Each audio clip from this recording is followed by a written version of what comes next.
Magandang araw Pilipinas, narito po ang latest Weather Today forecast. So kaninang 3:20 AM ay tuluyan na pong naglandfall itong si Mirasol dito sa May Kasiguran, Aurora. Inaasahan po natin ngayong araw tatahakin na rin po niya ang Northern Luzon. Inaasahan din po natin yung malalakas na hangin at mga pag-ulan dito sa ilang bahagi ng Northern Luzon. Mamaya po i-discuss po natin kung saan po mga posibilidad na makaranas tayo ng malalakas na hangin at mga pag-ulan. So ito pong si Mirasol, nananatili po siya sa Tropical Depression category. At ito po ay nandito na rin po sa kalupaan ng Kasiguran, Aurora. Meron tong taglay na lakas na hangin na 55 kilometers per hour at pagbugso na umaabot ng 90 kilometers per hour. Kung makikita po natin, bahagya pong lumakas yung bugso ng hangin nitong si Mirasol, dulot na ito po ay nasa kalupaan na natin. Samantala, ito'y kumikilos northwestward sa bilis na 10 kilometers per hour. So northwestward po, kung makikita natin, ito po ay tatahakin po niya yung Northern Luzon. Mamaya po i-update po natin yung track po natin. Samantala, meron din tayong binabantayang low pressure area dito sa labas ng ating Philippine Area of Responsibility. Kaninang 2 AM, ito huling namataan sa layong 1,320 kilometers east ng southeastern Luzon. Kung makikita po natin, orange yung bilog nito, meaning medium chance na maging isang ganap na bagyo.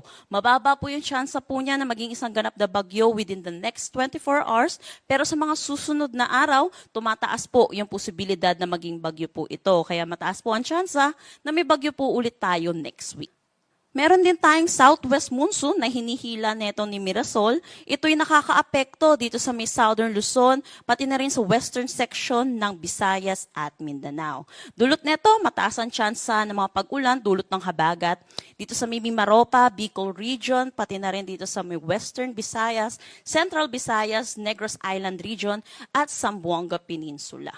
Samantala, dito naman po sa eastern section ng Visayas po natin at yung nalalabing bahagi po ng Mindanao, yung mga hindi ko po nabanggit, naasahan naman po natin magiging maaliwalas po ang kanilang panahon, pero asahan din natin yung init at alinsangan lalo na sa tanghali hanggang hapon na may mataas na tsansa ng mga localized thunderstorm lalo na sa hapon at sa gabi. So ito po yung track ni Mirasol na nilabas po natin kaninang 5 AM.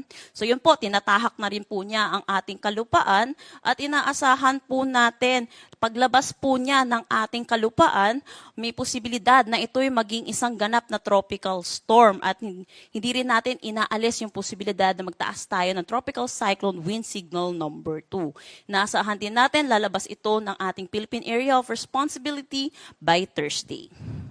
So dahil dito kay Mirasol, meron tayong Tropical Cyclone Wind Signal number 1 sa Batanes, Cagayan, kasama na ang Babuyan Islands, Isabela, Quirino, Nueva Vizcaya, northern at central portion ng Aurora, Apayao, Abra, Kalinga, Mountain Province, Ifugao, northern at eastern portion ng Benguet, Ilocos Norte, Ilocos Sur at Polillo Islands. So inaasahan po natin malalakas po yung mga hangin na mararanasan po nila.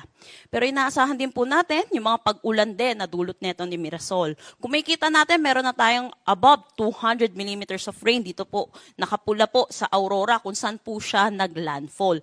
May kita din natin dito sa nilabas nating weather advisory kaninang 5 AM, mga color orange po or 100 to 200 millimeters of rain dito sa may Quirino, Isabela at Cagayan kung saan po siya tatahak palabas po ng ating kalupaan.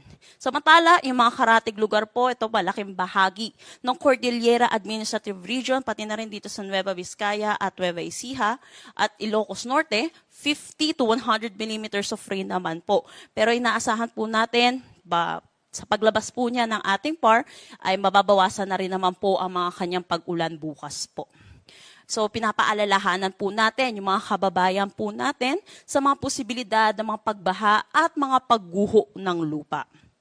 Para naman bukas, ito po yung paglabas po na rin ng ating Philippine Area of Responsibility netong si Bagyong Mirasol, nababawasan na rin po yung mga pag-ulan na inaasahan natin. So ito po, inaasahan pa rin naman po natin yung 50 to 100 millimeters of rain dito sa may Cagayan, Batanes, Apayao at Ilocos Norte.